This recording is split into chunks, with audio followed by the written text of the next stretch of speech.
E-cigarettes, aka personal vaporizers, vape pens, vaping devices, e-cigars, mod or pod systems are everywhere, spreading their aerosolized mixture of nicotine-flavored liquids and who knows what else into the atmosphere.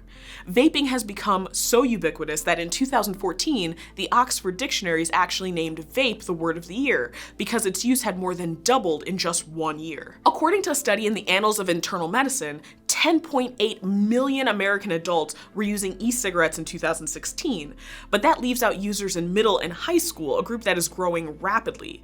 A November 2019 study in the Journal of American Medical Association found that an estimated 28% of high school students and 11% of middle school students said they'd used e-cigarettes within the past month, and there are currently estimated to be 5.3 million young users in America. But how did e-cigarettes become so popular? And why are some groups advocating for the right to smoke e-cigarettes while others are fighting to expose their health risks and to have them banned? Furthermore, what can be learned from comparing the marketing and debates surrounding e-cigarettes to the marketing and debates surrounding tobacco products from years past? Let's begin with the early history of the e-cigarette. Although people have been inhaling vaporized chemicals for centuries, the first electric delivery devices emerged in the early 20th century. For instance, one 1927 patent describes an electric vaporizer that would hold medicinal compounds which are electrically or otherwise heated to produce vapors for inhalation. Fast forward to 1963, when a scrap metal dealer and 2-pack-a-day cigarette smoker from Beaver Falls, Pennsylvania, named Herbert A. Gilbert, filed a patent for a device that he hoped would wean people off tobacco. As reported in Smithsonian Magazine, Gilbert hoped that his smokeless, non-tobacco cigarette might prevent diseases that at the time were only suspected to arise from tobacco use. Gilbert also hoped that his nicotine-free device, which came in 10 flavors, would help dieters lose weight because it enabled them to smoke their favorite food. Gilbert produced a prototype for his e-cigarette, but he failed to find a company to produce it commercially. Unfortunately for him, but fortunate for many dieters that didn't get hooked on his products, Gilbert was ahead of his time. As viewers of AMC's Mad Men know, during the 1950s and early 1960s, advertisers were still billing smoking cigarettes as a fresh, natural, and sensuous experience. Some ads featured attractive adults smoking while engaging in refreshing outdoor sports. Others showed them puffing while attending highbrow cultural events associated with good taste, and many depicted smokers with cigarettes dangling suggestively from their lips. Soon enough, this naivete would be tempered, at least somewhat. In 1964, the Surgeon General released the first in a series of reports on smoking and health. These reports identified cigarette smoking as being a cause of lung and laryngeal cancer in men, likely a cause of cancer in women, and the most important cause of chronic bronchitis. In fact, the link between smoking and lung disease was one of the top news stories of 1964. This report led to important legislation, including the Federal Cigarette Labeling and Advertising Act of 1965 and the Public Health Cigarette Smoking Act of 1969. These laws required health warnings to be put on cigarette packages, banned broadcast media from advertising cigarettes, and called for an annual report on the health consequences of smoking. Speaking of consequences, many were linked to inhaling a combination of carbon monoxide and tar. If these could be eliminated, the thinking went, users could potentially acquire their nicotine more safely. In the late 1970s, Phil Ray, a computer scientist/smoker, was having trouble quitting smoking. Ray teamed up with physician Norman Jacobson to create their version of a nicotine delivery device, and this is how it worked. Filter paper soaked in nicotine was placed in a plastic tube designed to look like a paper cigarette. All the user had to do was inhale through the tube. There were neither electronics nor combustion involved. A 1980 article in Medical World News quotes Dr. Jacobson as saying their product could provide would-be ex-smokers the satisfaction they need without requiring them to breathe carbon monoxide and tar. However, this device was not a commercial success. This was partly due to the fact that its nicotine was not encapsulated and did not need to be heated to vaporize. This meant that some evaporated on the shelf. As a result, it was difficult to control how much would reach end users. Despite their lack of commercial success, these early e-cigarette prototypes are important to our story because they begin to hint at a trope that many e-cigarette lobbyists rely on today, that e-cigarettes might provide a healthier alternative to tobacco. For example, consider this print ad for an early e-cigarette-like product first marketed in the mid-90s by R.J. Reynolds, the Heat Not Burn Eclipse. As you can see, Reynolds would later build this device as a cigarette that may present less risk of cancer, chronic bronchitis, and possibly emphysema. For someone who desperately wants to quit smoking tobacco, that may seem attractive, even with all the qualifiers. The first e-cigarette that was commercially successful was promoted using similar language. In 2003, Han Lik, a Chinese pharmacist, inventor, and cigarette smoker, developed a device for what was then Golden Dragon Holdings and later rebranded as Ruyan. Lik's device used piezoelectric ultrasonic technology to vaporize a nicotine solution.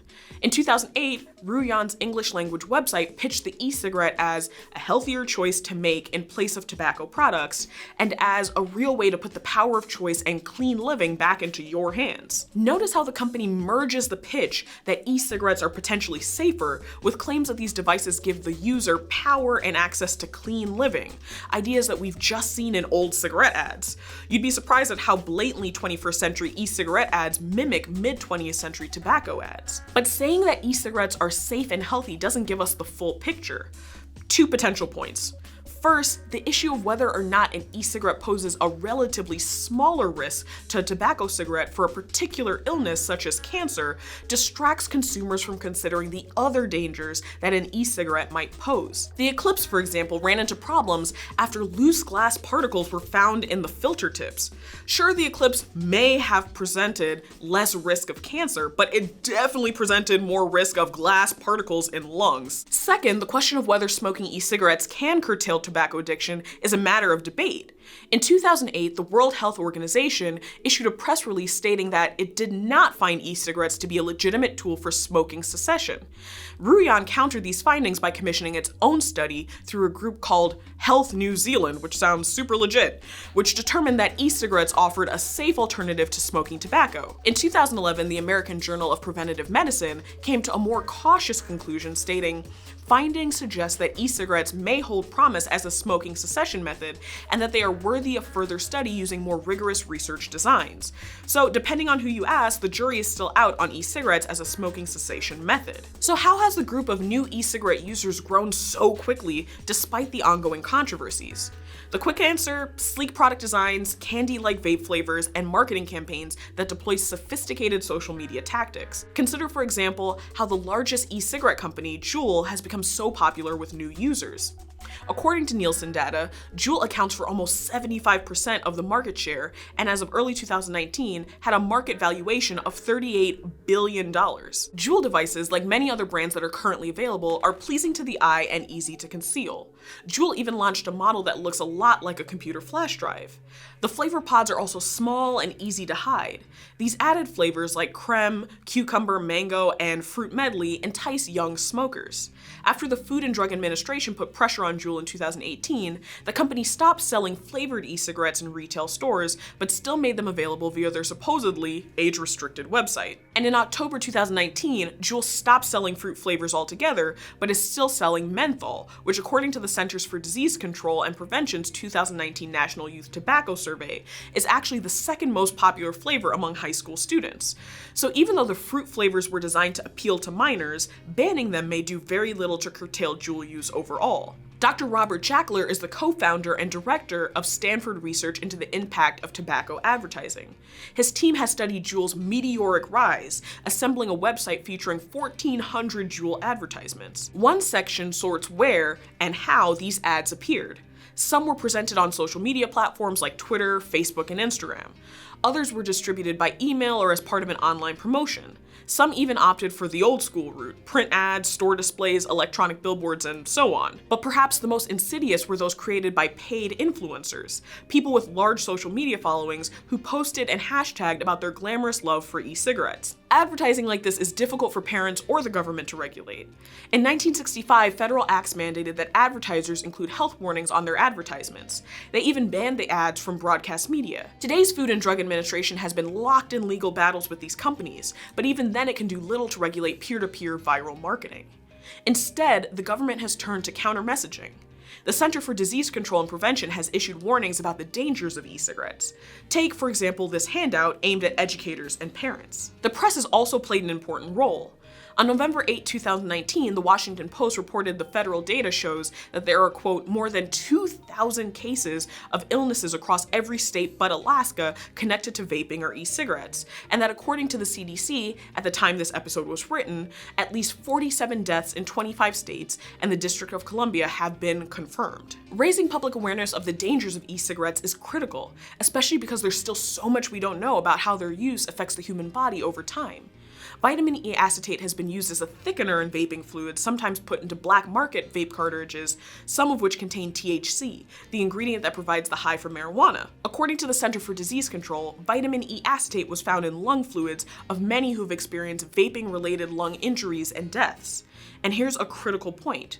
Just because you purchase a pod through a legitimate corporation, and just because it's free of vitamin E acetate, that doesn't mean that it's safe. E-cigarettes are simply too new for scientists to have all the answers. Returning to the example of Eclipse, who knows what glass particles today's e-cigarettes will leave behind? And if you want to learn more information about the debate surrounding e-cigarettes, be sure to drop down into the works cited for more reading. Hey Originauts, this is just a reminder that you can become a member of our Patreon page. Starting at $3 a month, you can gain access to a patrons-only feed with all types of cool behind-the-scenes footage, as well as 24-hour early access to every new video. And at some of our higher tiers, you can also get other great benefits. So check out the link down in the description, and I'll see you soon.